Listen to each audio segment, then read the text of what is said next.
Unacademy. Let's crack it. Hello दोस्तों, 1 minute की video series में आपका पुनः स्वागत है। और आज हम लोग बात करने वाले हैं वेवेल प्लान 1945 के बारे में। 1943 में वायसराय लॉर्ड लिनलिथगो के वापस जाने के पश्चात वायसराय बनकर आए लॉर्ड वेवेल, जिनके समक्ष भारतीय गतिरोध को दूर करने की जिम्मेदारी थी। इसीलिए 1945 में वो इंग्लैंड गए और ब्रिटिश सरकार से उन्होंने बातचीत की।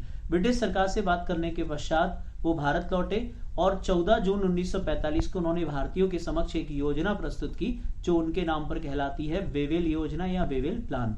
इस प्लान में 3 से 4 महत्वपूर्ण बिंदु आपको याद रखना है। पहला, कि वायसराय की जो कार्यकारिणी परिषद थी उसमें वायसराय और कमांडर इन चीफ के 2 पद को छोड़कर शेष सभी जो पद हैं वो भारतीयों को दिए जाएंगे, यानी इसमें सभी लोग भारतीय होंगे। दूसरी महत्वपूर्ण बात थी कि इसमें जो भारतीय सदस्य होंगे उसमें हिंदू और मुस्लिम की संख्या बराबर होगी। ये सबसे इंपॉर्टेंट पॉइंट है, ध्यान दीजिएगा। हिंदू और मुस्लिम की संख्या बराबर होगी, इसी पर चलकर आगे विवाद होगा। तीसरा महत्वपूर्ण पॉइंट था कि प्रतिरक्षा को छोड़कर यानी डिफेंस को छोड़कर सभी जो मामले हैं वो भारतीयों को दे दिए गए। और वेवेल द्वारा कहा गया कि सेकेंड वर्ल्ड वॉर के बाद जो है भारतीय अपना संविधान स्वयं बना सकते हैं। और एक और महत्वपूर्ण बात थी कि सभी भारतीय नेताओं को शिमला में बुलाकर एक सम्मेलन आयोजित किया जाएगा। इसी को ध्यान में रखते हुए लॉर्ड वेवेल द्वारा 25 जून 1945, एक और इंपॉर्टेंट डेट, 25 जून 1945 को शिमला में भारतीय नेताओं का एक सम्मेलन बुलाया गया। इस सम्मेलन में 21 भारतीय नेता शामिल हुए थे, जिसमें प्रमुख थे जवाहरलाल नेहरू, मोहम्मद अली जिन्ना, सरदार वल्लभ भाई पटेल, अब्दुल गफ्फार खान। ये मेन लोग थे। गांधी जी उस समय शिमला में थे, परंतु वो इस सम्मेलन में भाग नहीं ले रहे थे।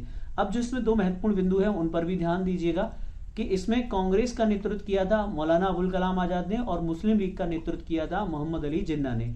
अब इस सम्मेलन में क्या हुआ कि मोहम्मद अली जिन्ना के नेतृत्व में मुस्लिम लीग का कहना था कि जितने भी सदस्य वायसराय की कार्यकारिणी परिषद में होंगे उनका चुनाव मुस्लिम लीग करेगी।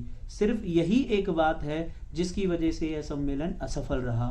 25 जून से लेकर 14 जुलाई 1945 तक मोहम्मद अली जिन्ना और मुस्लिम लीग को मनाने का प्रयास किया गया, परंतु उन्होंने कहा कि जितने भी सदस्य होंगे वो जितने भी मुस्लिम सदस्य होंगे उनका निर्धारण मुस्लिम लीग तय करेगी, जिसका विरोध कांग्रेस और मौलाना अबुल कलाम आजाद द्वारा किया गया, क्योंकि उनका कहना था कि कांग्रेस में भी मुस्लिम सदस्य हैं। इसीलिए 14 जुलाई 1945 को लॉर्ड वेवेल द्वारा इस शिमला सम्मेलन की असफलता की घोषणा कर दी और यह सम्मेलन समाप्त हो गया।